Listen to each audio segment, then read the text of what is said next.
Salut les gars, salut c'est Vincent, j'espère que tu vas bien, je suis ravi de te retrouver pour cette nouvelle vidéo YouTube et je voudrais répondre à certaines questions que je reçois assez régulièrement.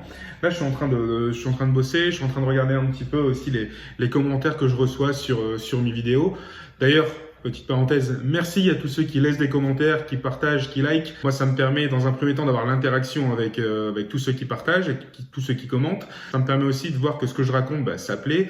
Et surtout, ça me permet de mieux me référencer sur YouTube. Donc les gars, merci beaucoup. Depuis quelques temps, je partage des vlogs où je suis en soirée et c'est vrai que il y a toujours une ambiance de malade mentaux. Tu peux aller voir, j'ai une playlist qui est dédiée aux vlogs, ça va s'afficher juste ici.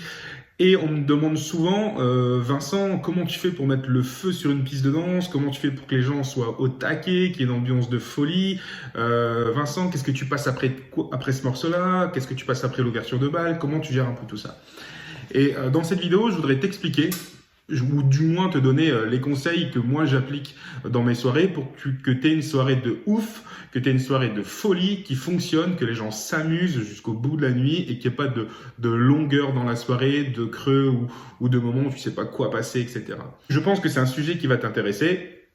Comme d'hab, hein, tu me le dis dans les commentaires et puis n'hésite pas à t'abonner à la chaîne si tu me découvres. Si c'est la première fois que tu tombes sur cette chaîne, brièvement, je me présente, je m'appelle Vincent, je suis DJ animateur de mariage et mon objectif aujourd'hui, c'est d'aider les DJ à développer leur activité et vivre de leur passion. Donc si ça t'intéresse, on peut même en discuter par téléphone, tu as un lien aussi qui est dans la description.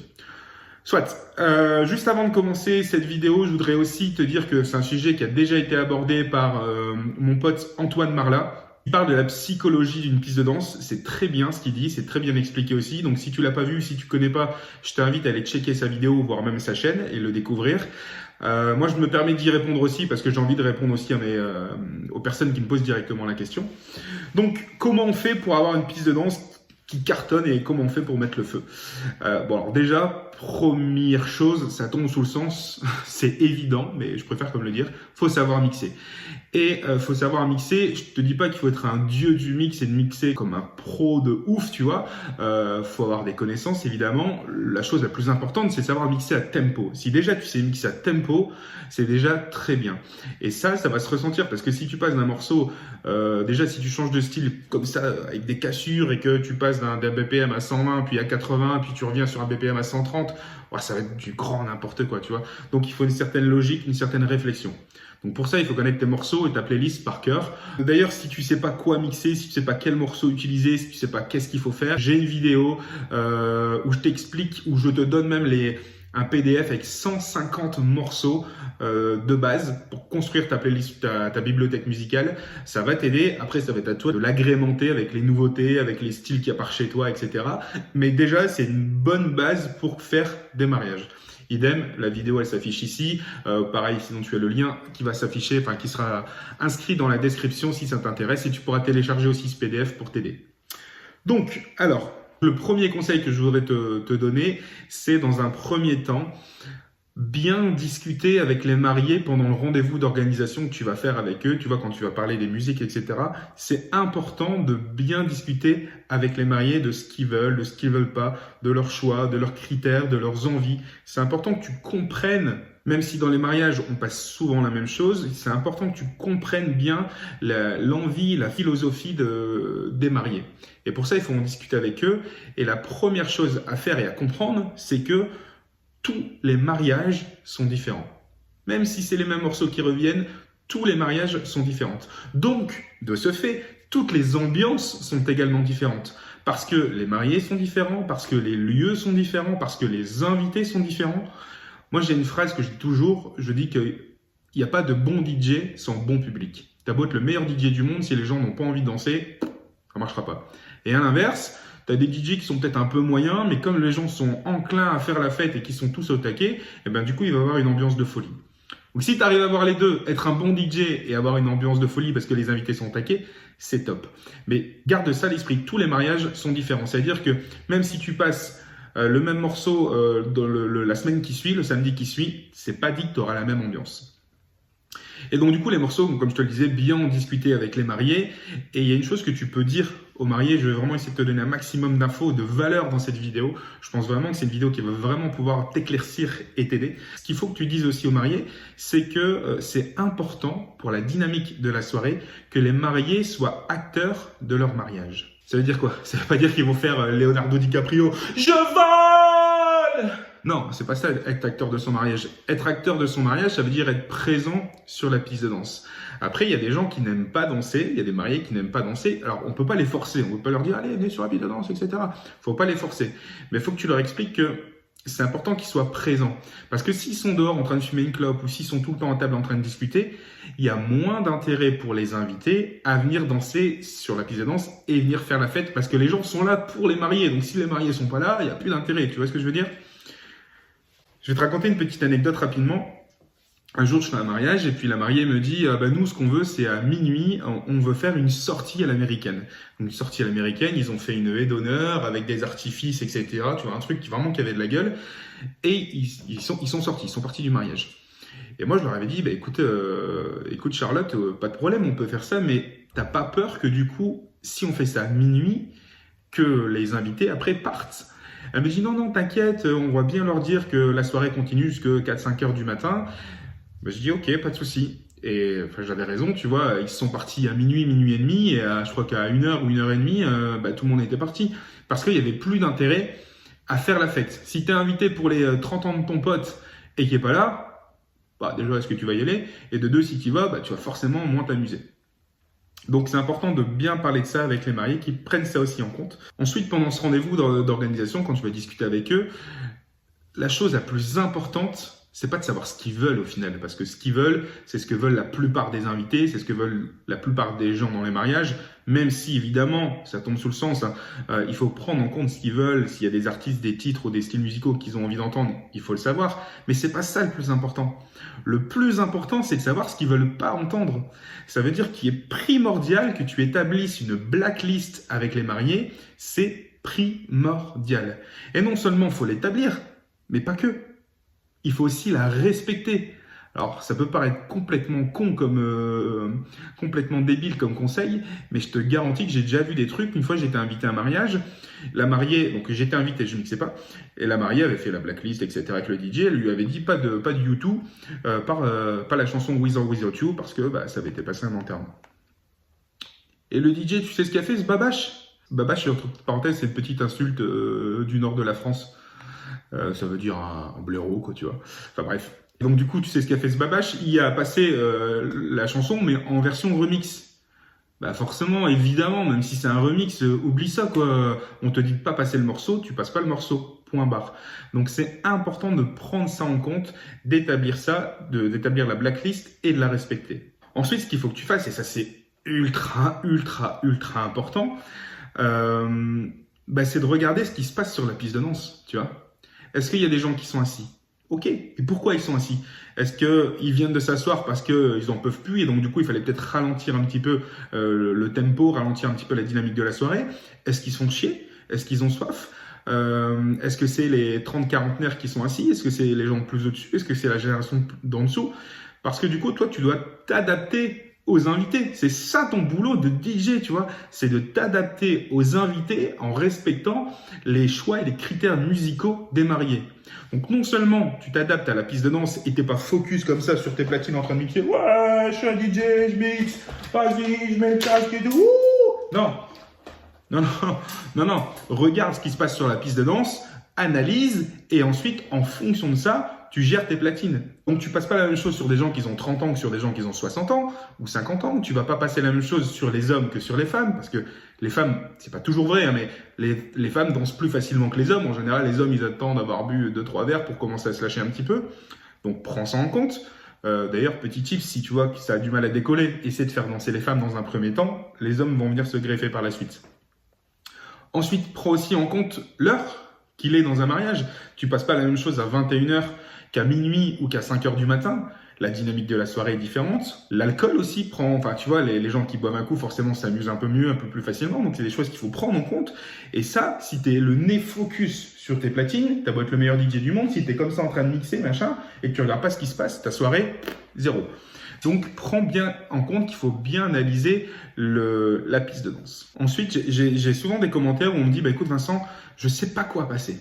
Je sais pas quoi passer, par exemple, après l'ouverture de bal.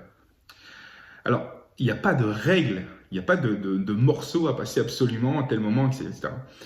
La règle, enfin moi du moins c'est ce que je fais, c'est que l'ouverture de bal, une fois qu'elle est terminée, j'essaie de coller à l'ouverture de bal. Alors, je m'explique. Si par exemple ils font un slow classique, tu vois.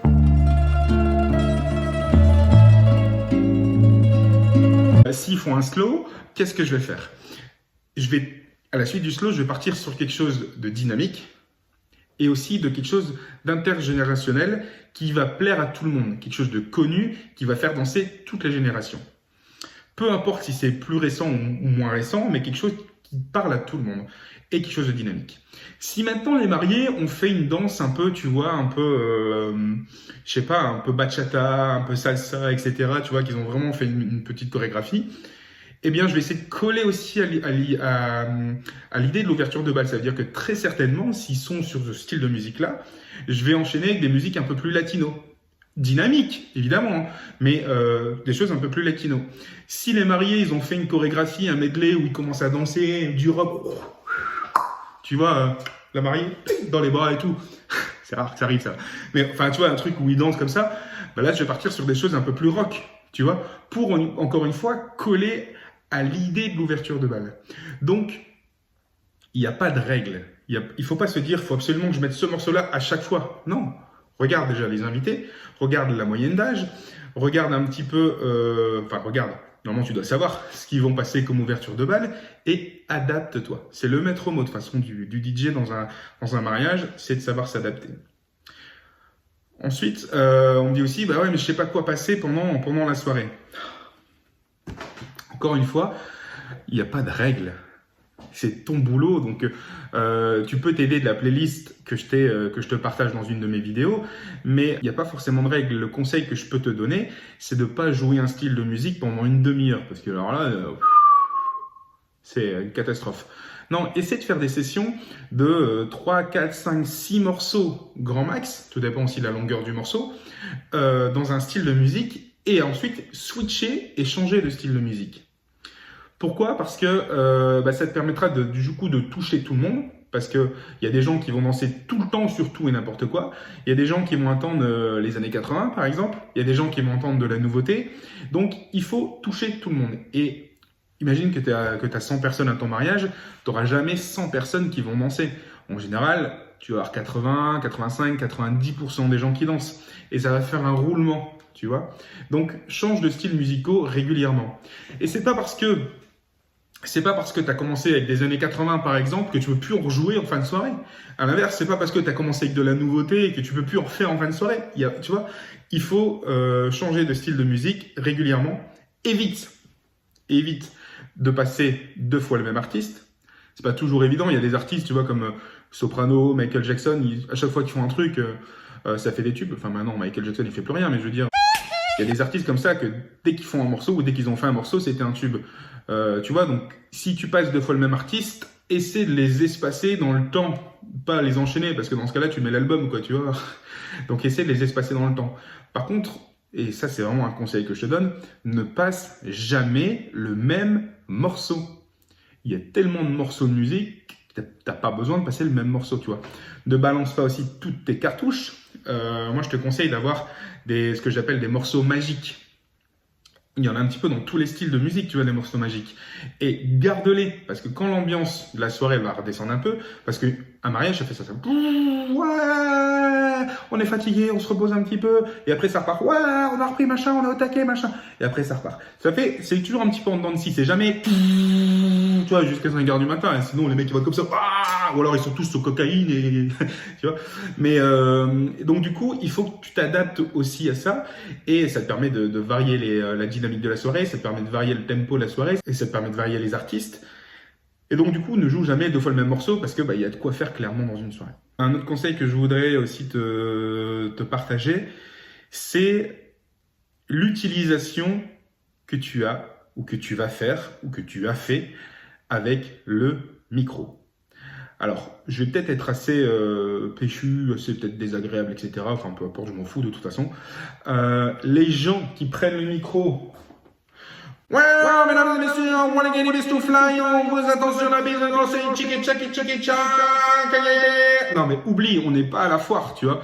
T'es dans un mariage, si tu veux faire des beaux mariages dans des lieux qui ont de la gueule, tu vois, où tu vas vendre tes prestations à 1000, 1500, 2000 ou plus, tu peux pas te permettre de faire allez mesdames et messieurs, on vous attend sur la piste de danse avec un écho et un delay, tu vois, non mais oublie ça. Ça sert à rien de dire aux gens de venir danser. Premièrement, ils le savent déjà, et c'est pas parce que tu leur dis qu'ils vont venir le faire. Si tu passes les bons morceaux au bon moment, les gens vont venir danser naturellement. Donc le micro, c'est vraiment à utiliser comme un outil de travail et à utiliser avec parcimonie. Ça veut dire que le micro, moi je te conseille de l'utiliser pour annoncer les temps forts de la journée, entrée des mariés, ouverture de bal, l'arrivée du gâteau, etc. Je te conseille de l'utiliser pour animer des jeux si et seulement si les mariés en veulent. Commence pas à animer un truc si c'était pas prévu. Et inviter les gens à passer à table, tu vois, enfin tu prends le micro pour des choses qui soient cohérentes. Tu peux, évidemment que tu peux, et que ça se fait, moi je le fais aussi, tu vois, pendant la soirée, tu peux faire « Mesdames et messieurs, faites du bruit pour les mariés !» Ouais ! Tu vois, évidemment que tu peux, mais le but, c'est pas de prendre le micro tous les 5 minutes, et je te jure que ça existe. Y a des mecs qui ont un micro et ils sont tout le temps en train de parler dans le micro. Oh, c'est pas un karaoké le truc. Donc, micro avec parcimonie. Ce qu'il faut que tu utilises avec parcimonie aussi, j'y pense parce que je l'ai dit dans ma phrase, c'est les effets quand tu mixes. Ça sert à rien de mettre des effets partout, tout le temps, dans tous les morceaux, dans toutes les transitions, et du délai, de l'écho, machin, truc. Non, oh, cool. Détends-toi, fais des transitions propres. Il n'y a pas besoin de mettre Tu peux mettre des effets, évidemment, mais encore une fois, avec parcimonie. Ce qu'il faut que tu utilises aussi avec parcimonie, c'est les remixes. Parce que dans un mariage, c'est éclectique. Il y a toutes sortes de personnes, il y a toutes sortes de générations, il y a toutes sortes de statuts sociaux. Et donc, du coup, tu dois jouer un peu tout pour tout le monde. Et si tu joues trop de remix, en fait, si tu veux, les gens, ils ont l'habitude de danser. Alors, moi, je danse très mal, je sais, mais tu vois, ils ont l'habitude de danser et ils connaissent le morceau. Donc, ils savent que le refrain, il arrive à ce moment-là, ils savent qu'il va y avoir un pont, etc. Et si à un moment, tu changes, hop, tu fais un gros cut, machin, et que tu changes de morceau, ben, ça va les perturber dans leur danse. Donc, je dis pas que tu peux pas faire de cut. Si tu fais des cuts, il faut que ça soit fait, encore une fois, intelligemment, au bon moment, etc. Mais, encore une fois, avec parcimonie. Et donc, du coup, les remixes, tu peux en mettre quelques-uns, mais ne fais pas que des remixes, parce que ça ne va pas fonctionner. C'est ça la différence, tu vois, entre un DJ de mariage et un DJ qui va mixer en boîte de nuit. Le mec en boîte de nuit, il va mixer par exemple de la house ou de l'électro. Les gens viennent pour écouter ce style de musique. Donc même si c'est un morceau qu'ils connaissent pas, c'est pas grave, ils vont venir s'ambiancer. Tandis que dans un mariage, si c'est pas connu, les gens, je te le garantis, les gens ne vont pas se lever. Et pire, s'ils se sont levés et qu'ils sont en train de danser, et que tu mets un morceau qui est pas connu, eh ben les gens vont aller s'asseoir. C'est aussi simple que ça. Donc voilà, donc prends tout ça en compte pour que ta soirée, elle soit dynamique et qu'il y ait une ambiance de folie. Et surtout, le maître mot, j'ai parlé là pendant plus ou moins 20 minutes, si tu dois retenir une seule chose de cette vidéo, c'est adapte-toi à la piste de danse et respecte les choix et les critères et les demandes de tes mariés. J'espère que cette vidéo elle t'a plu, j'espère que tu as appris des choses, j'espère que c'est des choses qui sont simples, mais peut-être que le fait de l'entendre, le fait de le voir, ça t'a peut-être aussi éclairci. Dis-le moi dans les commentaires, peut-être que tu as aussi d'autres idées pour que la soirée elle soit dynamique. Dis-le moi dans les commentaires, ça permet d'avoir un partage avec la communauté. Et puis moi, je te souhaite une bonne journée, je te souhaite une bonne nuit, je sais pas quand est-ce que tu regardes mes vidéos, mais je te souhaite une bonne mon ami. Ciao!